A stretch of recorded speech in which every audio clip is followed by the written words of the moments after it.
Salam uşaqlar, güvən dərslərinin test kitabındakı ontogenez testlərinin davamına baxırıq. Deməli, 70-ci sualdan təkrarən başlayaq.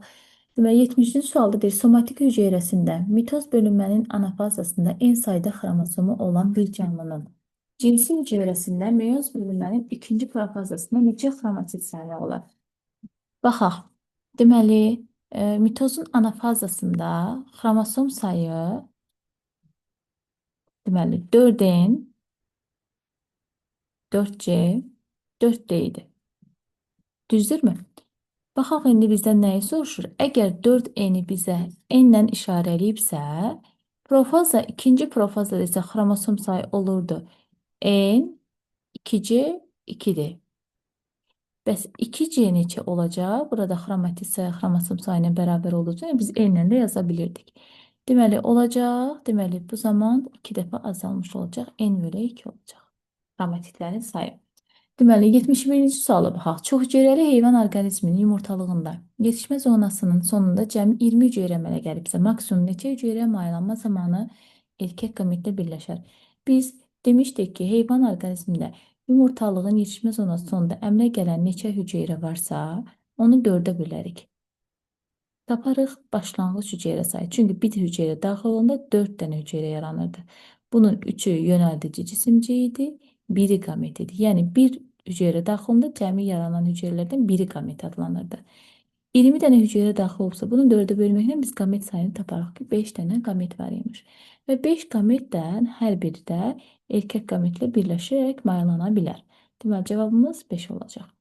70-ci sualda öz-özünə tozlanan bitkidə xromosomların diploid sayı 6-dırsa, onda mayalanmadan bilavasitə əvvəl tetraploid bitkinin rüşeym hissəsində neçə xromosom saymaq olar? Əgər bu bitki tetraploiddirsə, bir dənə rüşeym hissəsi gəlin burada çəkək. Deməli, bunun mərkəzi hüceyrəsi də 4 dənə olacaq. Bəs yuxarıdakı hüceyrələr neçə olacaq? Qütblərdəki hüceyrələr hər biri onun yarısı qədər olacaq. 2N, 2N, 2N çəkmiş olduq. Və bizə deyir ki, tozcuq borusu rüşeym hissəsinə daxil olmuş. Yəni spermatozoidlər də daxil olub. Spermlər də daha doğrusu daxil olub. Və öz-özünə tozlanırsa, bunun da spermisi 2N olacaq. 2N. Və sayaq görək burada nə qədər hüceyrə var, neçə xromosom var. Saysaq görərik. Yuxarıda 6 dənə, aşağıda 6N. Elədi 12N. Gəlir üzərinə 4-ü 16, spermlərdə gəlsə eləyir 20N. Deməli 20N xromosom sayı sayırıq və bizə deyir ki, diploid sayı 2N-dirsə, 2N-i diploid sayı daha doğrusu 6-dırsa, 2N 6-dırsa, N-i bu bitkinin xromosomunda haploid sayı neçə olacaq? 3. Bizə 20N tapdıqsa, N-i yerinə 3 qoysaq, yəni 20-ni 3-ə vursaq, taparıq ki, deməli, burada rüşeym hissəsində 60 xromosom varmış. Deməli, keçək indi o bir digər 73-cü suala. Deyir, 2 qat mayalanma zamanı ziqot əmələ gəlir. Nədən? A variantda deyir, mərkəzi hüceyrə ilə spermin birləşməsindən. Xeyr, mərkəzi hüceyrə ilə spermin birləşərkən endosperm yaranır. Yumurta hüceyrə ilə mərkəzi hüceyranın birləşməsindən. Xeyr, bu da səhvdir. Generativ divarın bölünməsindən səhv. Yumurtacığın divarına səhv. Sperm ilə yumurta hüceyrənin birləşməsindən bəli, doğru cavabımız budur. Deməli, 74-cü suala baxaq. X-i müəyyən edin. Orqan olaraq verib, deməli, mezoderma orqanını, mezodermadan əmələ gələn orqanı tapmalıyıq biz. Burada mezodermadan əmələ gələn əzələ olacaq.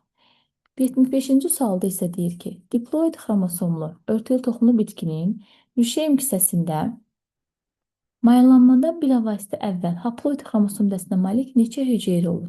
Spermlər əgər rüşeym hissəsinə daxil olmayıbsa, bir mərkəz hüceyrəni çıxırıq, yerdə qalan hüceyrələrdə haploid sayda deməli yığım olacaq. Yəni 6 olacaq. Çünki rüşeym hissəsində 7 hüceyrə idi. Biri mərkəzi hüceyrə, 6 dənə də qütblərdə. Mərkəzi hüceyrə diploid idi, digərləri isə haploid. Deməli, haploid hüceyrələrin sayı 6 olacaq. Sonra 76-cı suala baxaq. Məməlilərdə toxumluğun böyümə və yetişmə zonasında spermatozoidin əmələ gəlməsi zamanı DNT-nin miqdarının zamanın asılılığı. Böyümə mərhələsi interfazadır. İnterfazada neçə olurdu? 2N, 4C, 4D. Bəs yetişmə mərhələsinin sonunda spermatozoiddə neçə xromosom olurdu? N, C, D. Və bizdən DNT miqdarının zamanla asıldığını soruşur. DNT 4D'dən D-yə düşdü. Yəni 4 dəfə azalmış oldu. Baxaq qrafiklərdən hansı bunu əks etdirir? Əlbəttə ki, A variantı bunu əks etdirəcək. Görsək 4-dən 2C idi interfazın əvvəlində, çünki 2N, 2C, 2D olur. Sonra interfaza mərhələsi keçdi, 4D oldu. Ondan sonra da spermatozoidlərdə D qədər xromatit DNT olmuş olacaq. Ona görə A variantı doğrudur. Sonra keçək digərinə. Baxaq. 77-də dişi fərdin yumurtalığının yetişmə zonasında 32 hüceyrə əmələ gəlir və bu hüceyrələrdən neçəsi qametdir? Biz az öncə dedik ki, bir hüceyrə daxil olanda 4 hüceyrə yaranır. Amma bunun yalnız biri qamet olur. Üçü yönəldici, cisimcil olur. Qamet deyil. Əgər burada indi 32 hüceyrə yaranıbsa, biz 32-ni 4-ə bölərik, başlanğıc hüceyrəni taparıq 8. 8 başlanğıc hüceyrəsi varsa, elə 8 dənə də qamet olmuş olacaq. Deməli, 78-ci sualda insan orqanizmi hansı toxuma qrupu rüşeyn vərəqlərinin hansından inkişaf edə bilər? Bu, deməli, aid olacaq yalnız epitel toxumasına. Epitel toxuması yalnız bir. 79-da isə X sayda toxumu olan çox toxumlu meyvənin əmələ gəlməsi üçün 2 qat mayalanmada bilavasitə cəmi neçə erkək qamet iştirak edər? Bir toxumun əmələ gəlməsində 2 dənə sperm iştirak edir. X toxumunun əmələ gəlməsində də elə 2x qədər deyəcəyik. Yəni A variantı. Sonra 80-də isə deyir ki, öz-özünə tozlanan diploid bitkinin 10 ədəd toxumu olan meyvənin əmələ gəlməsi üçün mayalanmada bilavasitə iştirak edən hüceyrələrin xromosom dəstlərinin cəmini hesablayın. Baxaq, diploid bitkidə 10 ədəd toxum, 1 ədəd toxumun əmələ gəlməsində mayalanmada bilavasitə 4N hüceyrə iştirak edirdi. Daha doğrusu bizdən nəyi soruşur? Bilavasitə iştirak edən hüceyrələrdə meyvənin əmələ gəlməsi üçün 4 hüceyrə iştirak edir. Amma 5N olacaq. Nə üçün? Bir saniyə. 5N qədər hüceyrə iştirak etmiş olacaq. Çünki əgər bu bitki diploiddirsə, mərkəz hüceyrəsi diploid olacaq, yumurta hüceyrəsi haploid olacaq və 2 ədəd də sperma haploid olacaq. Bunları cəmləyəndə 4 hüceyrə, amma xromosom olaraq desə 5 haploid sayı olacaq 5. Yəni, bir hüceyrə daxil olanda 5 dənə, 5N qədər xromosom dəstinə malik hüceyrə yaranırdı. Bəs 10 dənə hüceyrədə nə qədər olar? Əlbəttə ki, o da eləyəcək 50N. Sonra isə 81-ci sualda deyir ki, öz-özünə tozlanan bir saniyə. Öz-özünə tozlanan diploid xromosom dəstli bitkidə eyni sayda toxumu olan meyvənin əmələ gəlməsi üçün 2 qat mayalanmada bilavasitə iştirak edən hüceyrələrin xromosom dəstlərinin cəmi nəyə bərabər olar? Bir toxumun əmələ gəlməsində, əgər bir toxumun əmələ gəlməsində, deməli 5N qədər hüceyrə xromosom sayına malik hüceyrə iştirak edirsə, bəs M qədər toxumun əmələ gəlməsində nə qədər olar? Bu da eləyər buradan tapanda x bərabərdir 5N M. Yəni cavabımız Y variantı olmuş olacaq. 82-ci sualda deyir, tetraploid bitki diploid bitkinin tocuğu ilə tozlanmışdır. Deməli, dişi bitki tetraploid, yəni 4N'dir. Erkək bitki isə 2N'dir. Mayalanmada bilavasitə iştirak edən diploid xromosom dəstli hüceyrələrin mayalanmada iştirak etməyən diploid xromosom dəstli hüceyrələrə nisbəti neçə olar? Baxaq, əgər bu bitki, dişi bitki 4N-dirsə, yəni tetraploiddirsə, deməli, mərkəzi hüceyrəsi tetraploid olacaq. Mərkəzi hüceyrə. Deməli, yumurta hüceyrəsi neçə olacaq? Yumurta hüceyrəsi də qameti 2 dəfə azalmış olacaq. 2N isə yumurta hüceyrəsi olacaq. Bəs spermlər neçə olacaq? Spermlər, əgər erkək bitki 2N-dirsə, qameti onun yarısı xromosomda sayına bərabər olacaq. Yəni, spermlər N olacaq və 2 dənə spermi var. Mayalanmada bilavasitə iştirak edən soruşduğuna görə Və maylamada bilavasitə işləyən diploid xromosom dəsti. Bu mərkəzi hüceyrədir, bir ədəddir. Deməli, bir ədəd olacaq.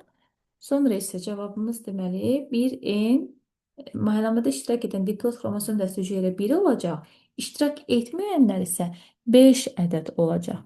Bizdə isə cavab olacaq hansı 1-in 5-ə nisbətinə. Çünki 5 dənə hüceyrə maylamada iştirak etmir. Bir dənə isə mərkəzi hüceyrə olduğuna görə 1-in 5 olacaq D variantı. 83-də deyir, əgər zigot bir dəfə uzundan bölünübsə neçə blastomer əmələ gəlir? Bir dəfə uzuna bölündə 2 dənə blastomer əmələ gəlmiş olur. 84, 83-ü baxdı, 84-də baxırıq. Diploid bitkinin çiçəyində rüşeym hissəsində olan hüceyrələrin xromosomlarının ümumi sayı mayalanmadan bilavasitə əvvəl 112 olarsa, bu rüşeym hissəsində olan mərkəzi hüceyrədə neçə xromosom olduğunu hesablayın. Gəlin baxaq. Əgər bu bitki diploiddirsə, mərkəzi hüceyrəsi də diploiddir. Və bizdə deyir ki, mayalanmada bilavasitə əvvəl 112 xromosom olarsa və spermlər rüşeym hissəsinə daxil olmamışdır. Deməli, bunu necə yazacağıq? 2N mərkəzi hüceyrədir. N'lər hər qütbdə 3 dənə olmaqda N'lər var. Və toplamda bizdə neçə N olacaq? 8N. Düzdürmü? 8N-i 112-dirsə, N-i neçə olacaq? N-i olacaq, N bərabərdir. 112 8-i böləndə 14. 14 düşür. Və biz haploid sayı 14 tapdıq. Mərkəzi hüceyrə soruşduğuna görə biz bunu 2-yə vuracaq. Çünki mərkəzi hüceyrə bitkinin xromosom dəstinə bərabərdir. Yəni, o da diploid olacaq. Və mərkəzi hüceyrəni taparkən biz 2-ni 14-ə vuracağıq. Cavabımız eləyəcək 28A variantı. 85-ci sualda isə deyir ki, meyoz bölünmədə xromosomlar hüceyrənin ekvator boyunca düzülür. Nə zaman? Ekvator boyunca düzülərək ekvator lövhəsini əmələ gətirirlər. Mitoz bölünmə zamanı. Üzr istəyirəm, metafaza mərhələsi zamanı. Yəni, həm bir, həm də ikinci metafaza mərhələsində xromosomlar ekvator boyunca düzülür. 86-da deyir, xromosom dəsti N bərabər 20 olan insan hüceyrəsi.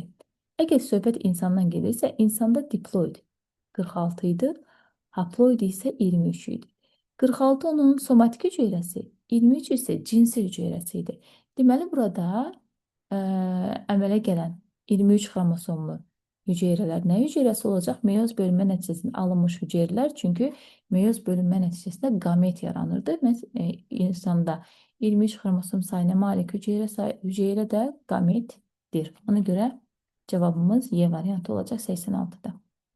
Sonra 87-yə baxaq. Rüşeymin qastrula mərhələsi formalaşan zaman hansı rüşeym qatları olur?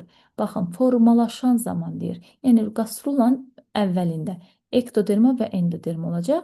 Qastrulanın sonunda artıq mezoderma da yaranmış olur. 88-də isə deyir, nöqtələrin yerinə uyğun gələn ifadəni müəyyən edək. Hüceyrələri aktiv bölünən heyvan toxumasında bir hüceyrə nüvəsindəki DNT miqdarı digər hüceyrələrlə müqayisədə 2 dəfə azdır, deyir. 2 dəfə azdır. Baxın, mitozun metafaza mərhələsində xromosom sayı 2N, 4C olurdu. Yəni, xromosom sayı 2N-dir. Bizdən də xromosom sayı və DNT sayını soruşduğuna görə DNT-ni də yazaq. 2N, 4C, 4D. Anafazda da olur 4N, 4C, 4D. İnterfazan postsintetikində də yenə eyni şəkildə olacaq. Deməli, 4N, 2N, 4C, 4D. Profazada da olacaq 2N, 4C, 4D. İnterfazan presintetik mərhələsində isə, yəni interfazanın əvvəlində isə olacaq 2N, 2C, 2D. Baxın, bunlarda gördünüz, digərlərində hər birində 4D, 4D, 4D, 4D. Amma sonuncuda isə 2D. DNT miqdarı 2 dəfə azalmış oldu. Ona görə cavabımız olacaq Y variantı. İndi isə 89-cu suala baxaq. Hordalı heyvanların rüşeymində sinir borusunun yaranması. Sinir borusu yaranıbsa, artıq bu hansı mərhələ olacaq? Əlbəttə ki, olacaq, deməli, neyrula mərhələsi, C variantı. Artıq, deməli, toxuma və orqanlar formalaşmış olmuş olur. 90-cı sualda isə deyir ki, meyozun birinci bölməsi. Baxın, bu çoxalma mərhələsində burada mitoz gedir. Mitoz. Böyümə mərhələsi interfazadır. İnterfazdan keçirən hər bir hüceyrə birinci meyozu keçirir, sonra ikinci meyozu. Deməli, birinci meyoz 4 ilə, ikinci meyoz 5 ilə. Bizdən nəyi soruşur? Birinci meyozu soruşduğuna görə cavabımız olacaq D variantı. Keçək 91-ə. Bir saniyə buranı silək. Öz-özünə tozlanan örtülü toxumlu bitkidə erkək qametin xromosom dəsti X, K ilə daha doğrusu. Xromosom dəstinin erkək qametin xromosom dəsti K iləndirsə, dişi qametin xromosom dəsti isə N iləndirsə, bizdən soruşur zigotu və endosperm. Zigot bir K ilə bir N, yəni bir erkək, bir dişi cinsi hüceyrə ilə əmələ gəlirsə, deməli zigot olacaq K və N. Amma endosperm isə mərkəzi hüceyrənin spermin mayalaması deməyə gəlirdi ki, mərkəzi hüceyrədə dişi bitkinin xromosom dəstinə malik idi. Əgər dişi də N-dirsə, deməli mərkəzi hüceyrə 2N olmuş olacaq. Və onun üzərinə də erkək qameti, yəni spermi gəlsək, K-nı gəlsək, eləyər N, N, K. Yəni 2N, K. Burada da baxaq, deməli birinci ilə zigotu soruşursa K, N, ikincidə isə N, N, K olmaqla 91-də deməli uyğun gələcək D variantı. 92-də insan dərisinin əmələ gəlməsinə əsasən hansı rüşeym qatları iştirak edər? Ektoderma və mezoderma iştirak edir. Endoderma qatını iştirak etməyəcək. Yalnız 2 qat. Ekto və mezo qatı iştirak etmiş olacaq. Deməli, keçək 93-cüyə. Meyoz bölünmə zamanı xromosomların konjugasiyası baş verər. Nə zaman? Profaza 1-də.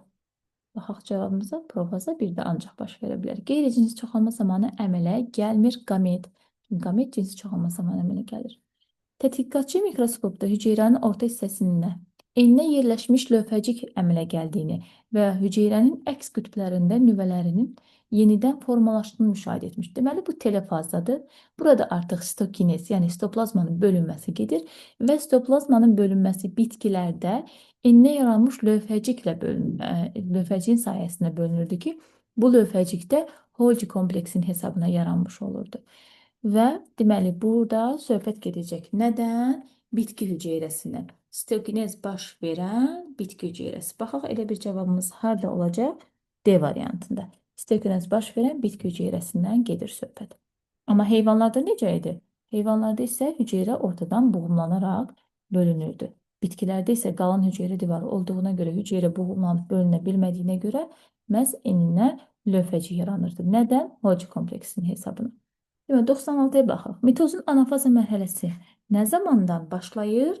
Başlayacaq, deməli, xromosomların bir-birindən ayrılaraq hüceyrənin qütblərə çəkilməsi ilə. C variantı doğru cavab olacaq. 97-də isə nəyi soruşur bizdən? Meyoz bölünmə nəticəsində xromosomların sayı 2 dəfə azalmasının səbəbi nədir? Səbəbi nə olacaq? Birinci anafazada hüceyrələrin əks kütlərindən 2 xromatitli tam xromosomların çəkilməsi. Bəli, budur. Çünki qütblərə xromatid yox, xromosomlar çəkildiyinə görə məhz meyoz 1-də xromosomların sayı azalmış olur. Ona görə də bu mərhələyə reduksiyon bölünmədə deyirlər. Sonra 98-ci sualımıza baxaq. Partenos sözünün mənası partenegenes sözündən götürülmüşdür və qız deməkdir. Şəkildəki canlıların postembrial inkişafı hansı yolla baş verir? Burada tam inkişafdır. Burada isə natamam inkişafdır. Natamam inkişafda da, tam inkişafda da hər ikisində sürfə mərhələsi olur. Tam inkişafda həm də pup mərhələsi olur. Deməli, bunların hər ikisi dolayıdır. Çünki əgər sürfə mərhələsi varsa, biz bu inkişafa dolayı inkişaf deyəcəyik. Ona görə birinci də dolayıdır, ikinci də dolayıdır. 100-cü sualımıza baxaq. Gametogenezin hansı mərhələsində Krasingover baş verər? Krasingover yetişmə mərhələsində baş verir. Yəni meyoz 2-də. Meyoz deməli 1-də. Cavabımız nə olacaq? 100-də olacaq. Deməli A variantı yetişmə mərhələsi. 101-də isə səhv mülahizəni müəyyən edilir deyir. Çiçəkli bitkilərdə səhv mülahizəsi nə olacaq? Deməli, erkək gametofoid Gametofit mikrospordan əmələ gəlir, doğrudur. Tozcuq dənəciyi rüşeym kisəsində formalaşır. Xeyr, tozcuq dənəciyi rüşeym kisəsində formalaşmır. Tozcuq dənəciyi elə erkəkciyin tozlu kisəsində formalaşır. Ona görə səhv cavabımız B. C-yə baxaq. Generatin və bölünərək iki spermi əmələ gətirir. Bəli, doğru. A da doğru idi. C də doğrudur. Tozcuq dənəciyində generativ və vegetativ nümunələr olur. Doğrudur. Dişi gametoid makrospordan əmələ gəlir. Bəli, doğrudur. 102-ci suala baxaq. Deməli, məməli heyvanın somatik hüceyrəsinin bölünməsi zamanı anafaza mərhələsinin sonunda xromosomların sayı 76-dır. Anafazada 4N olurdu xromosom sayı. Yəni 4N-i 76-dırsa, N-i neçə olacaq? 76-nı 4-ə bölərik. Cavabımız neçə olacaq? 76-nı 4-ə bölsək, deməli 1, oradan da deməli 6. Yox, mən düz bölmədim deyəsən. Bir saniyə uşaqlar. 18 eləyəcək. 76-nı biz 4-ə bölsək, 19 daha doğrusu. Tələsik böldüm, səhv böldüm ona görə. Deməli, nə olacaq? 19. 76-nı bölərik 4-ə. Nə üçün? Çünki anafazada xromosom sayı 4-dir. Və bizə də 4-ni 76-nə veribsə, biz 76-nı eni taparkən 4-ə bölərik. Taparıq ki, bu canlının bir qametində, qamet haploid xromosom dəstinə malikdir. Ona görə bir qametində elə 19 xromosom varmış. 103-cü suala baxaq. Xromosomları təşkil edən xromatitlər bir-birindən ayrılaraq bölünmə vətərləri tərəfindən hüceyrənin qütblərinə çəkilmişdir. Baxaq görək burada hansı olacaq? Baxaq. Deməli, A-da metafaza mərhələsini göstərir, B-də profaza, C-də interfaza mərhələsini göstərir, D-də isə bəli, hüceyrələr qütblərə doğru çəkiləcək anafaza mərhələsini göstərir. Y-də isə artıq telofaza mərhələsidir. 104-ə baxaq. Nöqtələrin yerinə uyğun gələn ifadələri ardıcıllığını müəyyən edin deyir. Baxaq, parçalama mərhələsində 4 blastomer əmələ gəlmişdir və bu zaman 2 blastomer, yəni bura yazacaq bir rəqəmini. 2 blastomer necə bölünür? Uzununa, üzr istəyirəm, mitoz yolla bölünür. Mitoz. Baxaq, bura 4 yazır. Mitoz yolla bölünür. Amma uzununa istiqamətdə bölünür. Yəni, bura isə 3 yazacaq. Deməli, cavabımız oldu 1, 4 və 3. Harada A variantı olacaq. Və 105-ə baxaq. Çiçəkdə 2 qat mayalanmada iştirak edən hüceyrələrin xromosom dəstlərinin cəmi 12N-dir. Yumurta hüceyrənin xromosom dəsti 2N-dirsə, biz bilirik ki, yumurta hüceyrə qametdir və qamet əgər 2N-dirsə, mərkəzi hüceyrə olacaq ondan 2 dəfə çox, yəni 4N. Və bizə cəmi 12N verib. Biz 12N-dən çıxsaq, bu 4N-dən 2N-i tapırıq 6N. Mayalanmada 4 hüceyrə iştirak edirdi. Biri yumurta hüceyrə idi, biri mərkəzi hüceyrə idi, 2 dənə də spermi. Deməli, biz tapdığımız 6N spermilərindir. Yəni, 3N-i bir spermiyə düşəcək, 3N isə digər spermiyə düşəcək.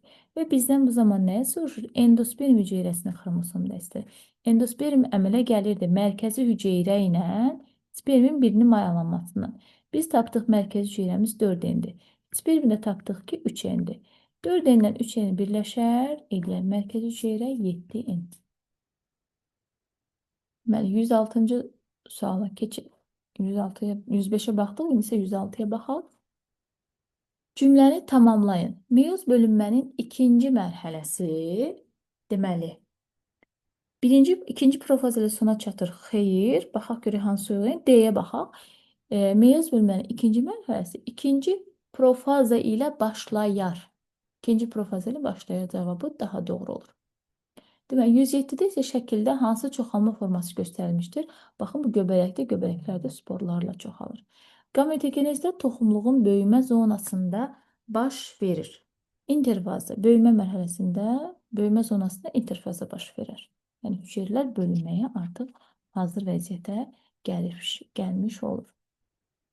109-a baxaq. Noxud bitkisində rüşeym kisəsinə baş verən mitoz bölünmə sayı 44-dür. Bir rüşeym kisəsində 7 ədəd mitoz baş verir. Bəs burada verdik 49 ədəd mitoz. Neçə rüşeym kisəsinə baş verir? Burada 49-u 7-yə bölərik, x-i taparıq 7. Deməli, burada 7 ədəd rüşeym kisəsi var. 7 ədəd rüşeym kisəsi varsa, 7 ədəd deməli toxum əmələ gələcək. Maylanmada bir əvəzdə iştirak edən qamet sayı. 7 ədəd toxumun əmələ gəlməsində 3 qamet iştirak edirdi. Daha doğrusu bir toxumun əmələ gəlməsində 3 qamet iştirak edirdisə, 7-ni 3-ə vurmaqla biz taparıq ki, 21 ədəd qamet iştirak etmiş oldu. Deməli, x-imiz oldu 21. Erkək qamet deyir bizə uşaqlar. Erkək qamet dediyinə görə gəlin, erkək sualı axıra kimi oxumadım. Erkək qamet deyirsə, bir toxumun əmələ gəlməsi 2 sperm iştirak edir demişdik. Deməli, 7 ədəd toxumun əmələ gəlməsində 14 ədəd erkək qamet iştirak etmiş olacaq. Burada olacaq 14. Bəs əmələ gələcək meyvədəki ləpə yarpaqlarını sor. Noxud 2 ləpəli bitkidir. Əgər 7 toxumu varsa, hər birində 2 ləpə olacaq. Toplam 14 ləpə yarpağı olacaq. Və biz x ilə y-i cəmləsək, yəni bu 14 ilə bu 14-ü cəmləsək, taparıq ki, deməli 28 olacaq cəm. 110-a baxaq. Uyğunluğu müəyyən edin. Bir qatlı hüceyrədən ibarət blastulla bir tərəfdən daxilə doğru çökməyə başlayır. Bu hansı mərhələyə uyğun gəlir? 110-da. B-yə uyğun gəlir. Baxın, birdə daha doğrusu. Bir uyğun gəlir, daxilə doğru çökməyə başlayırsa, bəli, bu qastrula mərhələsidir.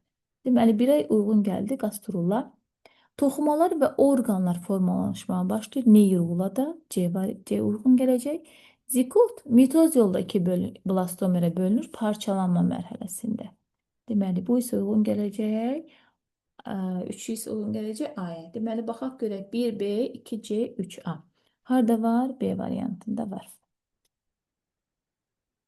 111-ci sualımıza. 111-ci sualımızda çoxhüceyrəli heyvan orqanizmində qametogenezm mərhələlərinin baş vermə ardıcılığı. Birinci dedik, ilkin cinsiyyət hüceyrələri mitoz yolla bölünür, çoxalır. Yəni, birinci çoxalma mərhələsidir. Sonra interfaza mərhələsi keçirir. Yəni, böyümə mərhələsi keçirir. Sonra isə yetişmə. Deməli, olacaq çoxalma, sonra böyümə, sonra isə yetişmə. Yəni, 2, 3, 1. Yəni, 111-də olacaq Y variantı.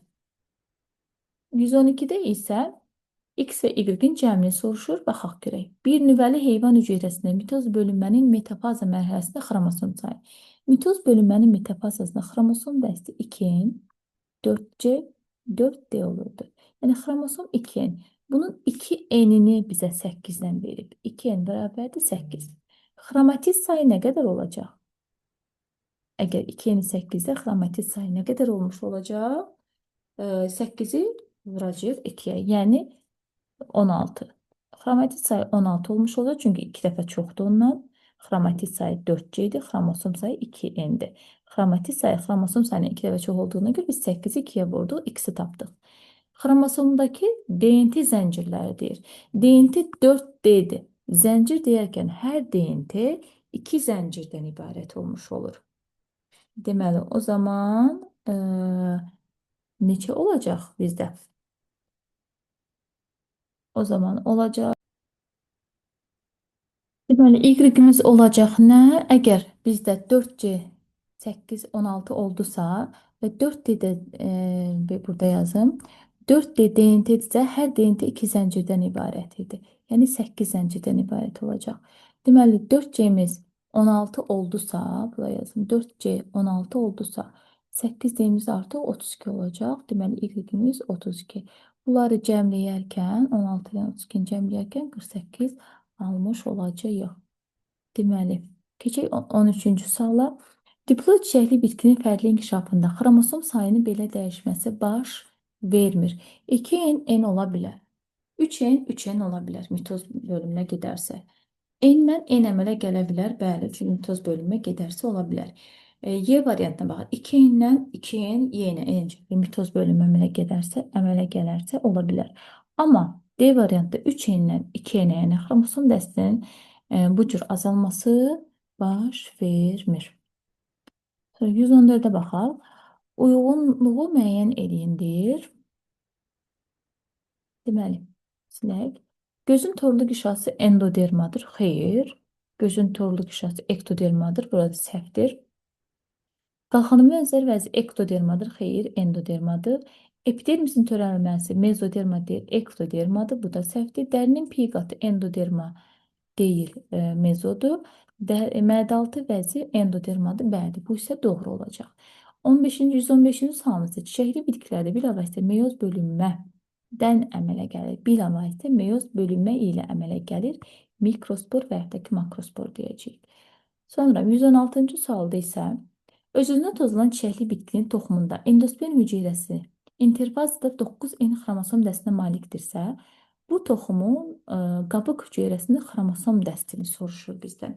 Baxaq, endosperm hüceyrəsi 2X anadan, yəni mərkəz hüceyrədən, X də spermidən əmələ gəlirdi. Və bizə bunu 9N ilə verib. Yəni 3X bərabərdir 9, X də bərabərdir 3. Deməli, burada yumurta spermi 3 imiş və öz-özünə tozlanan deyirsə, deməli, mərkəzi hüceyrədə ondan 2 dəfə çox, yəni 6 imiş. Bizə nəyə soruşur? Bu toxumun qabıq hüceyrəsinin xromosom dəsti. Qabıq hüceyrəsi nədən əmələ gəlirdi?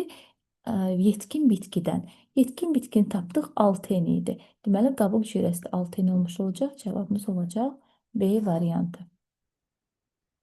Sonra 117-ci suala baxaq. Deməli, mitoz bölünmənin profaza mərhələsində profazasında xromatitlər qısalaraq yoğunlaşır. Bu zaman xromosomların sayı dəyişirmi soruşur bizdən. Mitozda profazada olur 2N, 4C, 4D. Yəni, xromosomların sayı dəyişməyəcək burada. Olacaq cavabımız B variantı. 18-ci sualda isə qrafik verib və deyir, qrafikdə diploid hüceyrənin meyoz bölünməsi zamanı diploid hüceyrənin meyoz bölünməsinin fazalarında xromosom dəstlərinin dəyişməsi göstərilmişdir. Qrafikə əsasən düzgün fikirləri göstərin. Baxaq görək, birdə 2N-dən deməli 2N-dir və sonra Y-də xromosom N-ə düşmüşdür. Z də N olaraq qalmışdır. Qarda yenidən 2N-ə qalxmış və son F-də isə yenidən düşmüşdür.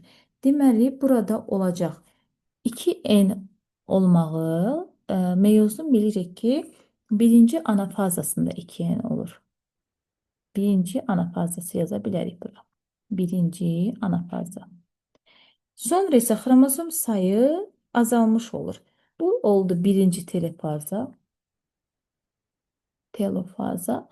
Sonra N-ə düşür və deməli, artıq birinci meyozun deməli, baş verəcək hansı mərhələsi? Daha doğrusu ikinci profaza olacaq. Bu olacaq profaza. Sonra yenidən ikinci anafaza. Sonra isə ikinci telofaza. İkinci telofaza. Deməli, baxaq görək bu hansılar doğru deyil. A-da deyək ki, X meyozun birinci anafazası ola bilməz. Bizdən nəyi soruşur? Düzgün fikri soruşur. Xeyr, birinci anafazadır ya da ikinci anafazadır. Deməli, A-mız səhvdir. B-də deyək, F fazasında xromosomlar 2 xromatitli olur. Baxaq, F fazası ikinci telofazadır ki, burada 2 xromatitli olmur. N, C, D xromosom dəstinə malik olur və 1 xromatitli olur. Buna görə bu da doğru deyil. C-də deyək ki, Z meyozun birinci profazası ola bilər. Bəli, ola bilər. Düzgün fikri göstərin. Üzr istəyirəm. İkinci profazadır. Birinci deyil. Ona görə bu da səhv fikirdir. D-də isə deyir, Y fazasında xromosomlar 1 xromatitli olur.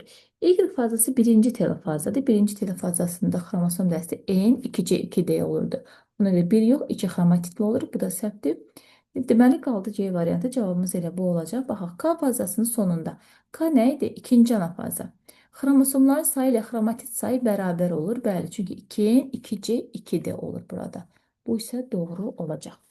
119-a baxaq. Əgər mitoz bölünmənin ilk fazasında, yəni profazada hüceyrədəki xromosomların sayı N-dirsə, profazada xromosom sayı 2N, 4C, 4D olurdu. Və bizə xromosom sayını, yəni 2N-i N-lə verib. Metafaza 1-də, yəqin burada metafazada bu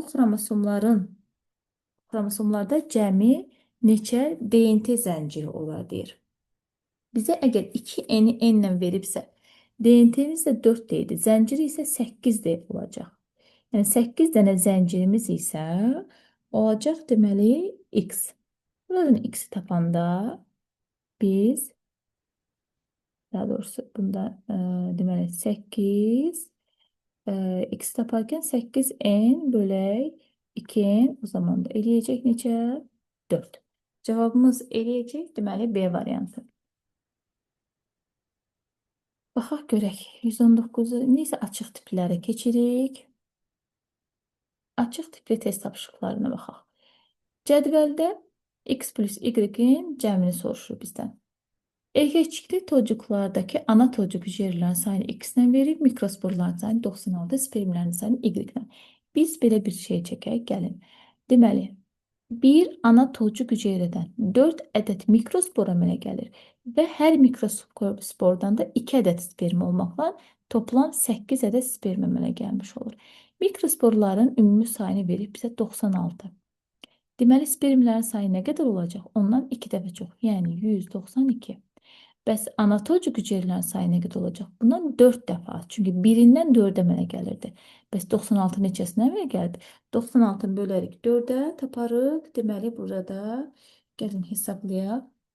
96-nı bölürük 4-ə, üzərinə gəlirik 192. Bu da eləyəcək 216. Cavabımız eləyəcək. Deməli, 96-nı 4-ə böldük, tapdıq 24. Deməli, başlanğıc hüceyrə X, yəni 24 imiş. Y isə 192. Bunları cəmlədik, tapdıq 216. Cavabımız elədi 216. İndi isə keçək ikinciyə. Sürünənlər sinifinə aid canlının bir hüceyrəsinin meyoz bölünməsi nəticəsində yetişmə zonasının sonunda əmələ gələn bütün yönəldici cisimciklər. Bütün yönəldici cisimciklərdə 21-dir. Biz də bilirik 3 ədəd yönəldici cisimcik olur. Yəni 21-i biz 3-ə bölməklə haploid dəstin sayını tapırıq. Deməli, N bərabərmiş 7. Bəs diploid, yəni 2N neçə olar? 7 vuraq 2, o da eləyər 14. Deməli, ikinci sualın cavabı isə eləyəcək 14. Sonra baxaq üçüncüyə. Qametində 12 xromosom olan canlının yumurtalığının yetişmə zonasına daxil olmuş bir hüceyrəsində meyoz bölünmənin ikinci anafaza mərhələsi sonunda neçə xromatid olar? Qametində, yəni haploid 12-dirsə, diploidi neçə olacaq? 24. Və bizə yumurtalığın yetişmə zonasına daxil olmuş, yəni ilkin hüceyrəni soruşur. İlkin cinsiyyət hüceyrəsində xromosom sayı 2N qədər olurdu. Və bizdən xromatid soruşur.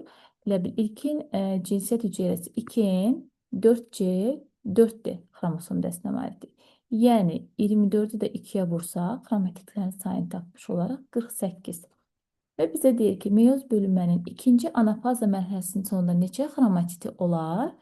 Anafaza 2-də xromatid sayı 2N olurdu, 2C olurdu, 2D olurdu. Ona görə burada cavabımız neçə olacaq? 4C-si 48-dirsə, 2C-si neçə olacaq? 24. Deməli, üçüncü sualımızın cavabı eləyəcək 24.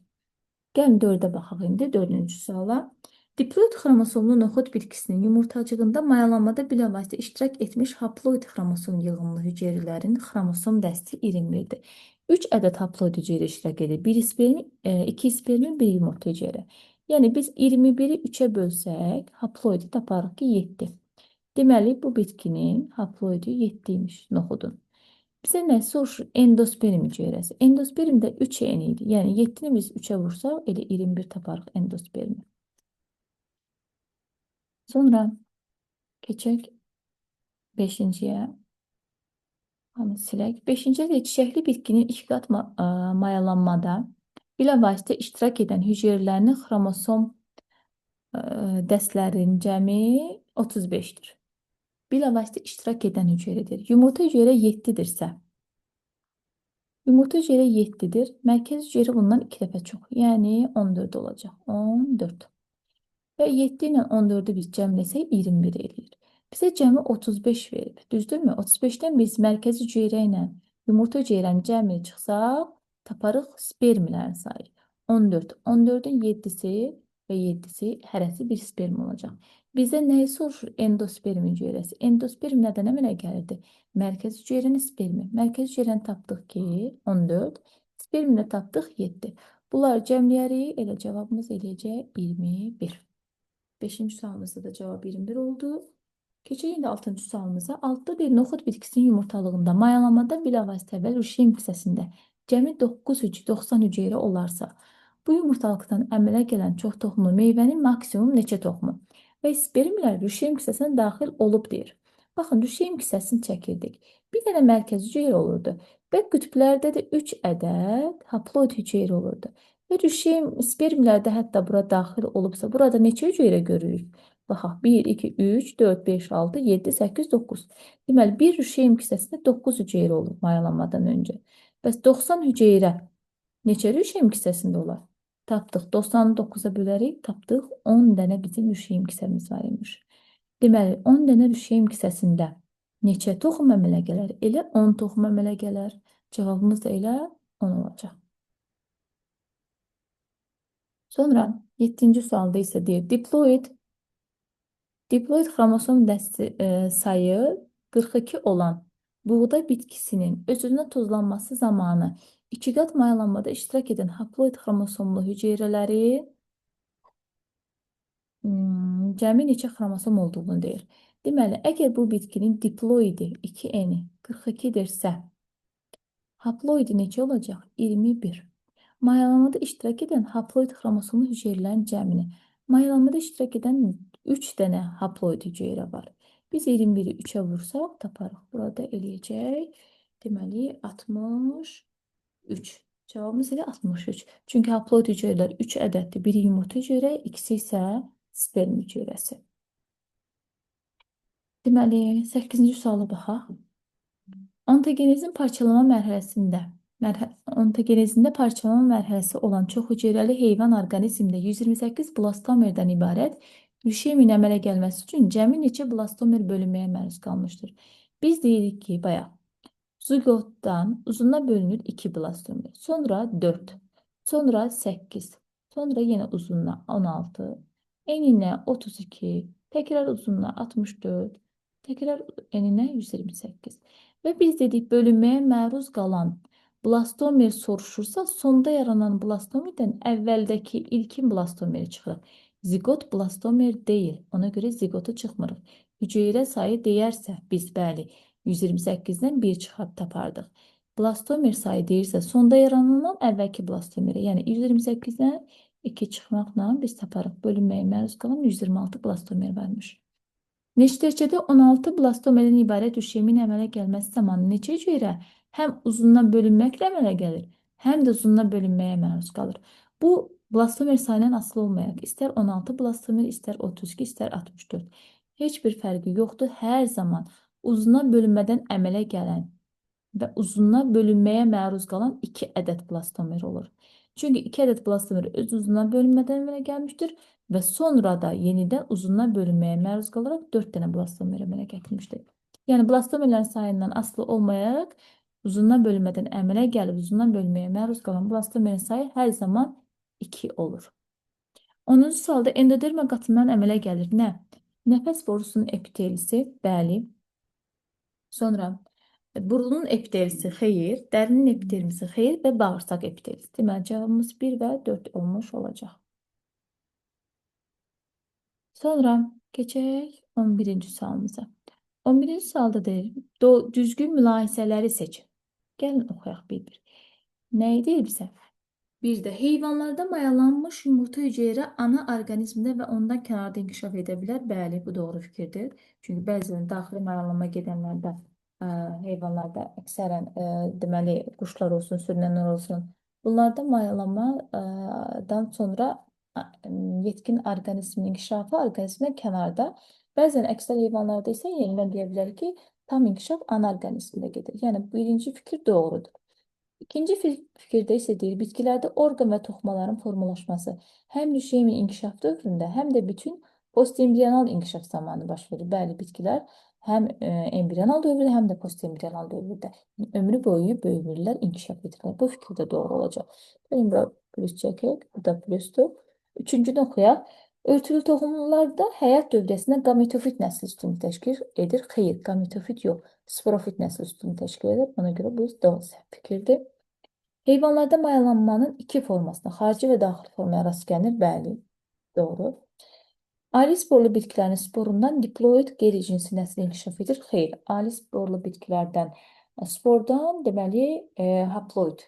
Çünki spor özü haploid dəstə malik olduğuna görə əmələ gələn nəsildə haploid olur. Bu fikirdə yanlış olur. Deməli, doğru fikirlərimiz oldu. 1, 2 və 4. 12-ci sualda isə deyir, verilmiş canlılardan hansının yumurta sarısı qeyri-tam bölünür? Yumurta sarısı qeyri-tam bölünənlər yumurta hüceyrəsində sarılıq maddəsinin çox olanlardır. Bunlar hansılardır? Quşlar, sürünənlər və yumurta qoyan məməlilər. Bunlarda yumurta sarısı da çox olduğuna görə yumurta sarısı qeyri-tam bölünür və yaxud da ki, yalnız uşeym diski bölünür deyirik. Deməli, olacaq 112-də 1, 2 və 6-cı. Deməli, keçdik 13-cüyə. Mitoz bölünmə zamanı baş verən prosesləri seçin. Mitoz bölünmə zamanı hansı proseslər baş verir? DNT və RNT sintezi xeyr, bu interfazada baş verir. Bu getdi. Bətər tellərinin əmələ gəlməsi, bəli, baş verəcək. Nüvə membranının həll olması, bəli, baş verəcək profazada. Crossover xeyr, meyoza aiddir. Translyasiya da mitoz zamanı baş verir. Deməli, aid olacaq 2 və 3. İndi isə 14-də isə deyir, interfazada baş verir. Gen mübadiləsi xeyr, bu meyozda baş verəcək. Birinci səhvdir. DNT-nin ikiləşməsi, bəli, interfazada DNT ikiləşir. Nüvə qılafı əriyər, xeyr. Mitoxondri və plastitlər ikiyə bölünər, ikiləşər, bəli. Xromosomların sayı 2 dəfə artar, xeyr. Xromatitlərin sayı 2 dəfə artar, xromosomların sayı xeyr. Buna görə cavabımız oldu 2 və 4. 15-ci suala baxaq. Tetraploid çəyirdəkli bitkinin, dişiciyinin, diploid çəyirdəkli bitkinin tozcuğu ilə tozlanmasından əmələ gələn meyvənin hansı hissələrində? Bir saniyə, bunu silək, rahat görək. Deməli, çəyirdəkli bitkinin tozcuğu ilə tozlanmasından əmələ gələn meyvənin hansı hissələrinin hüceyrəsindəki xromosomların sayı eyni olar? Bu bitki, deməli, dişi bitkidir və 4 endir. Erkək bitki isə diploiddir, 2 endir. Meyvə yanlığı hüceyrəsi bitkin özündən eyni olacaq. Yəni, dişi bitki nədirsə o. Endosperm hüceyrəsi mərkəz hüceyrə ilə, yəni dişi bitki bütövlükdə və erkəkin yarısı qameti ilə. 4N-dən N-in birləşməsinə əmələ gələr. Yəni, olar 5N. Meyvənin saplaq hüceyrəsi yenə dişi bitki ilə eyni olacaq. Toxum qabığı hüceyrəsi, bu da dişi bitki ilə eyni olacaq. Çəyirdək hüceyrəsi yenə eyni şəkildə dişi bitki ilə eyni olacaq. Üşeym hüceyrəsi isə zigotu nəzərdə tutur. Dişinin yarısı, bunun yarısı olacaq 2N, yəni yumurta hüceyrə və sperm mayalanmasından əmələ gələr. Bu isə 3N. Deməli, niyə toxum qabığı hüceyrəsi, çəyirdək hüceyrəsi dişi bitkidən götürdük? Çünki toxum yumurtacıqdan əmələ gəlir. Yumurtacıq da dişi bitkinin hissəsidir. Eyni ilə çəyirdəkdə, eyni ilə meyvə yanlığı hüceyrəsidə bunlar dişi bitkidən, yumurtalığın divarından meyvə yanlığı əmələ gəldiyinə görə dişi bitki nədirsə, meyvə yanlığı da o xromosom dəstinə malik olacaq. Burada deməli, eyni xromosom dəstinə malik olanları bizdən soruşurdu. 1, 3, 4 və 5 olacaq. 16-da isə deyir ki, öz-özünə tozlanan diploid çiçəkli bitkinin hansı hüceyrələri haploid xromosomu olar? Haploid olar gametlər, spermlər və yumurta hüceyrə. Yəni 2 ilə 3. 17-ci baxaq gəlin. Xromosomları 2 xromatitli olur. Nə zaman? Mitoz bölünmənin profazasında, bəli. Doğru. Interfazanın əvvəlində xromatitlər hələ ikiləşməmişdir. Ona görə 2 xromatitli olmur. Mitoz bölünmənin zamanı metafazada, bəli, 2 xromatitli olur. Mitoz bölünmə zamanı telofazada, xeyr, telofazada artıq xromatitlər, deməli, 2 xromatitli olmur. 1 xromatitli olur, xromosomlar daha doğrusu. 5-də isə intervazanın sonunda, bəli, intervazanın sonunda artıq 2 xromatitli olmuş olur. Anafazanın sonunda isə 4 xromatitli, yəni hər bir xromosom 1 xromatitli olur və 4-ün 4C olmaqla xromosom dəstinə malik olur. Deməli, burada doğru cavabımız 1, 3 və 5. Keçək indi 18-ci sualımıza. DNT-nin ikiləşməsinə, yəni reduplikasiyası zamanı